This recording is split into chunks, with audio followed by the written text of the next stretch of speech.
Hey, what's going on? This is Rod, And Shonda. and this is on the Marital Vitamin 3 Way Back Wednesdays. And today we're going to talk about how important it is to date and remembering how to date being married. Yes, it is so very, very important that you continue to date when you get married. Whatever it is that you did to get the person, you need to keep on doing it to keep the person and to keep your marriage spicy, fresh, to keep that spark and that flame going. I know for ourselves, we make sure that we have one date night per month. Now, that's really not a lot, but we actually put that time aside and we dedicate that time to us because, first of all, we work hard. We're parents. And furthermore, we deserve it because one thing about it, I know sometimes we get caught up in parenthood, but your kids are going to grow up, they're going to get married, and they're going to move out, and then you're stuck together. Yeah, see, that's the problem. A lot of people, you get married and you forget that you married your friend. And, when me and my wife got together, we used to hang out and everything. We used to have a good time, stay out late. And, we kind of lost that bond, that friendship. And, it's like we became consumed with being parents, consumed in our job. Pretty much like roommates for a while. Yeah, and the thing is, like, you don't look at your spouse as that sexy, hot thing. Because, like, when I see my wife, I still see her as the girl in 2005 when I met her at the Chili's and everything. So, the importance of dating, man, it keeps it fresh. It keeps your mind fresh. And it just keeps you wanting that person. And the main thing to me is the fun aspect.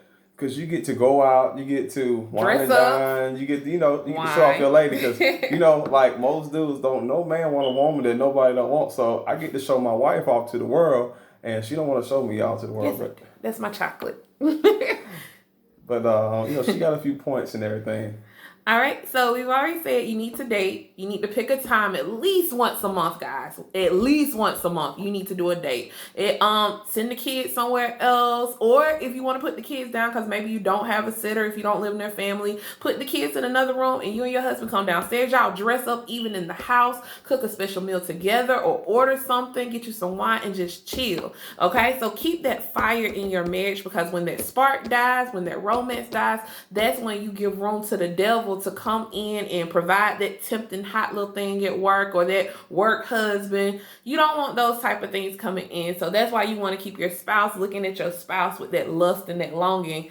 So you want to keep that flame going. You should be able to just look at each other and be like, all right, it's almost that time, I'm saying I'm doing a little thing.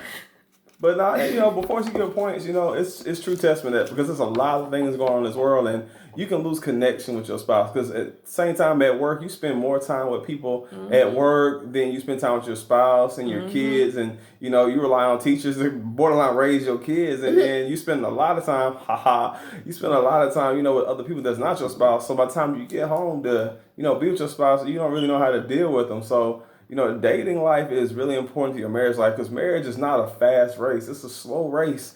And it's a lot of steps within that race. So, when you get to have that bonding time, it brings you closer. It really does. It really does. So let me give you the practical points. I always give you something that you can use. And then I'm going to, of course, challenge you to apply the practical points. So first of all, compliment each other daily. I honestly would say my husband compliments me all the time. And so much so that I honestly believe it. He feels attracted to me. I compliment him. I love his arms. Find something to compliment each other on every single day. It may seem redundant, but it'll build that confidence and just keep it spicy. Find something new to compliment on. Practical point number 2, say please and thank you. I know that sounds crazy when talking about dating, but it means that I'm not taking him for granted. He's not taking me for granted. Just saying please and thank you can build just so much small joy within your heart, and it shows your kids too that even though mommy and daddy, we still say please and thank you. We're humble enough to say please and thank you. Point number 3. Try sending a romantic text or a cute text, just a I love you text. Don't always send the honey-do list. I know how us wives can get. We send a list of things for our husbands to do, but we don't ever really send you know what? I appreciate you. Thank you for working for our kids. Thank you for working for the household. I appreciate you. I look forward to seeing you tonight. Even if he got on your damn nerves the day before, tell that little joker, it could be a lie.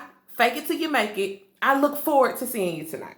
And then by the time he gets home, think of all the cute stuff that you remember about him, and maybe you'll feel it in your heart for real. You had something to add? Send him a spicy pic. Anyway, point number 4. That's for the other room. That ain't for this room. That's for the regular room. We'll talk about this spicy pic later. Point number 4. Actually, guys, plan the date. Don't just be like, girl, let me take you out. And we wind up at O'Charlie's. I don't have anything against O'Charlie's. The rolls are good, and if you go on Wednesday, you get free pie. I'm satisfied with that. But on date night, it has to be intentional. It has to be intentional. We have to actually